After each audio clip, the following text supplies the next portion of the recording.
इनामदार, तुमच्याकडे काही काम आहे. ये बस.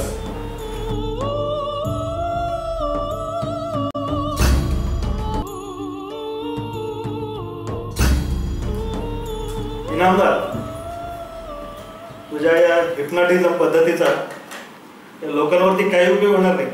अरे चौधरी, माझी ही उपचार पद्धती म्हणजे जादूची कांडी वाटली काय तुला? हवेत फिरवली की एखादा गुन्हेगार लगेच ताबडतोब सात्विक आणि धार्मिक वृत्तीचा माणूस बनेल? अरे त्याला वेळ लागतो. अरे आतापर्यंत 101 गुन्हेगारावरती तू ही पद्धतीचा वापर केलाय, एकही रिझल्ट पॉझिटिव्ह नाही आलेला आहे. मिळतील, पॉझिटिव्ह रिझल्ट मिळतील. जरा धीर धर. बरं ते जाऊ दे, उद्या तू इथं कोणाला घेऊन येतोयस? 6 जण आहेत. इंटरेस्टिंग. ठीक आहे इनामदार, येतो मी.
इनामदार, मी बाहेर वाट बघतोय.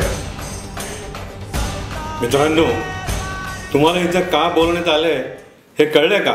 आमच्यासारख्यांना इथं कशाला बोलवणार? हेच ना, हे करू नका, ते करू नका, असं वागू नका, तसं वागू नका. मायला हे म्हातारं. ओ साहेब, हे असलं काय सांगून तुम्हाला वाटत असेल की आम्ही सुधरू, तर ते आशा सोडून द्या साहेब. कारण आम्ही सुधारण्याच्या पार पलीकडे गेलेली माणसं आहे. एकदम बरोबर बोललास मित्रा. साहेब, आम्ही आमच्या आई वडिलांचं नाही ऐकलं तर तुमचं काय ऐकणार? तुम्ही काय स्वतःला लय बादशाह समजता काय? साहेब, ह्या गोष्टी दुसऱ्याला सांगायला लय सोप्या असतात, पण जेव्हा स्वतः येतं ना तेव्हा कळतं. 100 बात की एक बात, बहुत सही बोल. साहेब, तुम्हाला एक सांगू, जर जगातली सगळी लोक चांगली वागू लागली तर तुमच्यासारख्यांचं भाषण कोण ऐकून घेणार? आणि या पोलीस लोकांचं काय काम राहणार? पोट कशी भरणार ती? मित्रांनो, तुम्ही म्हणाल्याप्रमाणे मी तुम्हाला उपदेश करणार नाहीये. तुम्हाला इथं का बोलवलंय हे मी तुम्हाला सांगणारच आहे.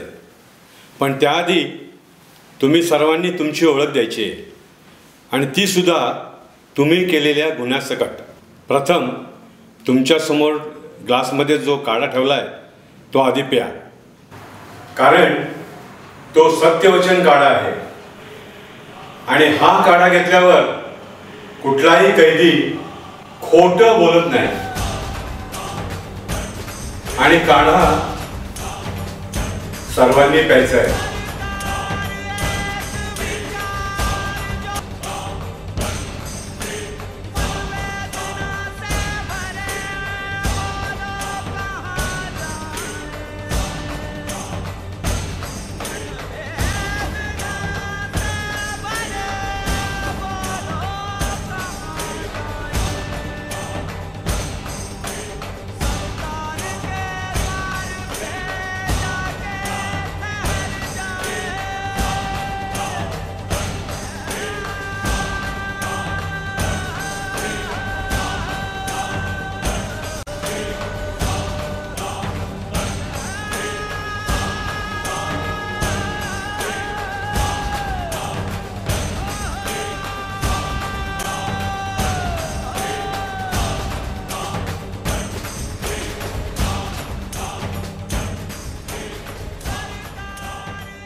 माझं नाव अनिरुद्ध देवकर. मी इथंच होतो एका कंपनीत कामाला, युनियनची कामं करायचो. एकदा एका आमच्या कंपनीत संप झाला. कामावर कोणी बी जायचं नाही अशी लीडरने ऑर्डर दिली होती. तरी बी काही कामगार लपून छपून कामावर जात होते. त्यांनाच फटकवायची जबाबदारी माझ्यावर दिली होती. अशाच एका कामगाराला फटकवताना घाव वरमी लागला आणि त्याचा जीव गेला. माझ्यावर खुनाची केस झाली. लीडरने बी हात वरती केलं. त्याचीच सजा याचा इथं भोगतो मी. मी रणजित. मी कोण, कुठला, माझा आईबाप कोण मलाच ठाऊक नाही. रस्त्यावरच वाढलोय. गंदे नालिका किडा म्हणून मला हिनवायचे. पहिल्यांदा चोरी मारी करायचो, नंतर पाकिट मारायला लागलो. पाकिट मारताना एकदा मला पोलिसांनी पकडलं, सरळ जेलमध्ये. जेलमध्ये असताना ड्रग्स विकणाऱ्या पोरांबरोबर माझी ओळख झाली. मग काय, बाहेर आल्याबरोबर त्यांची टोळी जॉईन केली. सकाळी शाळा आणि कॉलेजवर जायचो, पोरांना ड्रग्स विकायचो.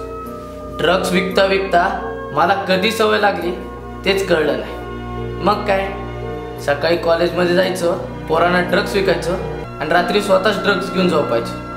2 दिवस मी तसंच झोपून असायचो. मग काय असंच एकदा कॉलेजमध्ये ड्रग्स विकताना मला पोलिसांनी पकडलं आणि इथं जेलमध्ये घातलं. मी अतुल जाधव, मध्यमवर्गीय घरातला मुलगा. एकुलता एक असल्यानं घरात भरपूर लाड झाले. इंजिनियर व्हावं अशी घरच्यांची इच्छा होती, म्हणून रगड पैसा भरून इंजिनिअरिंग कॉलेजला ॲडमिशन मिळालं. अभ्यासात माझं लक्ष कमीच, दंगामस्ती करण्यात वर्गात अव्वल नंबर. साने म्हणून एक नवीन मुलगा आला होता, एकदम शांबळ. साल्याला एकदा हॉस्टेलवर बोलवून घेतला आणि हॉस्टेलवरच्या जिमवर साडी घालायला लावली आणि साडी घालून सगळ्या हॉस्टेलवर फिरवला. त्याच फ्रस्ट्रेशनमध्ये साल्यानं आत्महत्या केली आणि त्याचीच शिक्षा भोगतोय आत्ता. माझं नाव शुभम. लहानपणापासून आपली लय मोठी मोठी स्वप्न, घर, गाडी, बंगला सगळं पाहिजे आपल्याला. पण गावात काही स्कोप नव्हता, त्यामुळं मुंबईचा रस्ता पकडला. मुंबईत आलो, 2 महिने बँकेत नोकरी केली. त्यानंतर एका मित्राकडनं कळलं शेअर्समध्ये पैसे लावले की डबल. 2-3 वेळा शेअर्समध्ये पैसे पण लावले, 2-3 वेळा पैसे डबल पण झाले. त्याची लत लागली. बँकेत अफरातफर करून 5 लाख रुपयाची रक्कम लावली शेअर्समध्ये. पण काय, डुबले ना पैसे, लागला ना कुट्टा. त्यात पण बँकवाल्यांनी लावली केस आणि बुडलो. आणि आज इथं. समझलं. नेक्स्ट. हमारा नाम योगिंदर पांडे, नौकरी की तलाश में हम यूपी से यहाँ आया. चलो, और एक भैया मुंबई में शामिल हो गया. बम्बई सबकी है, यहाँ कोई भी आ सकता है, समझे कि नहीं समझे? और तुम होते कौन पूछने वाले ससुर की नाती? हाँ, क्यों नहीं आ सकता है, डाका डाल सकता है, चोरी भी कर सकता है. यहाँ आकर एक सोसाइटी में चौकीदार की नौकरी करने लगे. फिर एक दिन गांव से पिताजी का फोन आया, कहने लगे बहन की शादी के लिए 5 लाख रुपयों की जरूरत है. अब हमारे जैसा कंगाल आदमी इतनी बड़ी रकम कहां से जुटा पाता? फिर क्या था, जहां काम करते थे वही एक बुढ़िया अकेली रहती थी. फिर एक दिन मौका देखकर उसके घर में घुसे. अलमारी से कैश, जेवरात जो भी हाथ लगा वो चुरा कर भाग ही रहे थे कि वो बुढ़िया जाग गई, चिल्लाने लगी और तुमने उसका कत्ल कर दिया. और क्या करते, और कोई चारा भी तो नहीं था. मी ईश्वर, मी सांगलीचा. शाळेत माझं मन कधी रमलंच नाही. 5वीत असताना शाळा सोडली आणि बापानं शेतीच्या कामाला झोपला.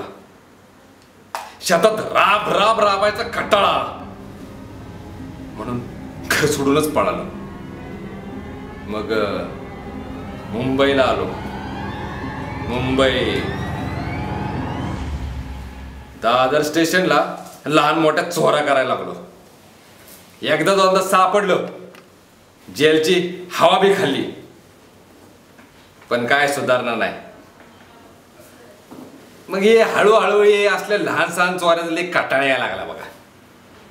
मग कुठेतरी मोठा हात मारावा याचाच विचार करायला लागलो. मग खून, दरोडे हेच आपली काम, आणि लोणावळा खंडाळ इथलं बंगलं हेच आपलं टार्गेट. एक दिवस यांनी सापळा रचला आणि सापडलो. 5 वर्षाची भोगतोय, 5. आम्हाला सुधारायला निघाल्यात. तुमच्या कहाण्या मी ऐकल्या आणि मला एक अशी जाणीव झाली की तुम्ही केलेल्या कुकर्मामागे तुमचा हात काहीपेक्षा जास्त तुमच्यावर झालेल्या संस्काराचा. साहब, अब जो हो गया सो हो गया ना. अब संस्कारों के नाम से माथा पीटने से क्या फायदा है की नाही? तुम्ही केलेल्या दुष्कृत्यासाठी आत्मचिंतन करायचं. म्हणजे काय? आत्मचिंतन म्हणजे आपल्यातला मी दूर सारायचा आणि आपल्या देहासाठी त्रयस्थ वागायचा. अरे काय सांगते कळतच नाही. अरे काय डोक्यावरच चालले. ते तसं फार कठीण नाहीये. मी सांगतो सगळं. मांडीवर हात ठेवा, पाठीचा कणा ताठ पाहिजे, डोळे मिटा. आता पहा, तुमचं मन हलकं हलकं झालेलं आहे, अगदी पिसासारखं हलकं. तुम्ही आता जमिनीपासून वर वर वर चाललेले आहात. अवकाशातल्या स्वर्गातल्या ठिकाणी तुम्ही असे वर वर चालले आहात. तुम्ही आता एका नंदनवनात आलेले आहात आणि तेथे सुंदर बहरलेल्या प्राजक्ताच्या झाडाखाली बसलेले आहात आणि वरून प्राजक्ताचा सडा तुमच्या अंगावर पडतोय. टप टप टप टप. आता माझ्या मागे म्हणा, टप टप पडती अंगावरती प्राजक्ताची फुले. टप टप पडती अंगावरती प्राजक्ताची फुले. टप टप पडती अंगावरती प्राजक्ताची फुले. टप टप पडती अंगावरती प्राजक्ताची फुले. टप टप पडती अंगावरती प्राजक्ताची फुले. टप टप पडती प्राजक्ताची फुलं. टप टप पडती अंगावरती प्राजक्ताची फुले. टप टप पडती अंगावरती प्राजक्ताची फुले. ईश्वर, पराजक्ताची नाही, प्राजक्ताची फुले. प्राजक्ताची फुलं. प्राजक्ताची फुले. प्राजक्ताची फुलं. अरे प्राजक्ताची फुले. प्राजक्ताची फुलं.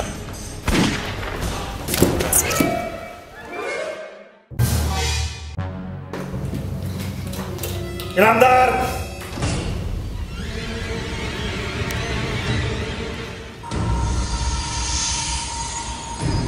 काय केलंस हे? कशासाठी? 1 वर्षापासून मी या संधीची वाट बघत होतो. आज माझा प्रतिशोध पूर्ण झाला. संधी? प्रतिशोध? काय बडबडतोय? गेल्या वर्षी लोणावळ्याच्या प्राजक्ता बंगल्यामध्ये घरफोड झाली होती आणि एक खूनही झाला होता. आठवते? नाही, आठवत आहे मला. अंधुक सर, पेपरमध्ये वाचलं होतं मी. मीच त्या बंगल्याचा मालक आणि माझ्याच पत्नीचा खून झाला. काय म्हणतोय? होय. त्या रात्री मी गच्चीवर शतपावली करत होतो. इतक्यात माझ्या बायकोची म्हणजे प्राजक्ताची किंकाळी मला ऐकू आली. त्या अनुषंगाने मी खाली गेलो. प्राजक्ता म्हणून हाका मारल्या, पण हो मिळेना. शेवटी हाताने चाचपून पाहिलं तेव्हा मला असं कळलं की कोणीतरी नायलनच्या दोरीनं तिचा गाळा आळून खून केला आहे. हॉरिबल. मदतीसाठी मी हाका मारणार तेवढ्यात पाठीमागून माझ्या डोक्यावर कोणीतरी प्रहार केला आणि मी कोसळलो. Oh my God. तेवढ्यात माझ्या कानावर आवाज आला. पराजक्ता लई जीव आहे पराजक्तावरती. हा मग तूही जा तुझ्या पराजक्ताकडे. तो खून ईश्वरनीच केला आहे. पण ही हत्या ईश्वरनी केली कशावरून? आम्हा अंधांना परमेश्वराची एक देणगी असते. एकदा आवाज ऐकला की तू कायमस्वरूपी लक्षात राहतो आणि मनावर कोरला जातो. मग ते हिप्नॉटिझम? तो एक प्लॅन होता मला माझं सावध सोडण्यासाठी. इनामदार, तू तुझं काम केलं, आता मी माझं काम करतो. You are under arrest.